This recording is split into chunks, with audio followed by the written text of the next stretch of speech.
nge-mall sambil jajan martabak yuk.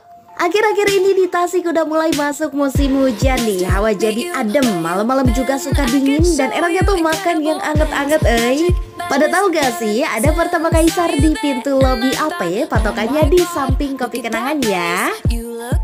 Jadi bisa jalan-jalan ataupun belanja sekalian jajan martabaknya.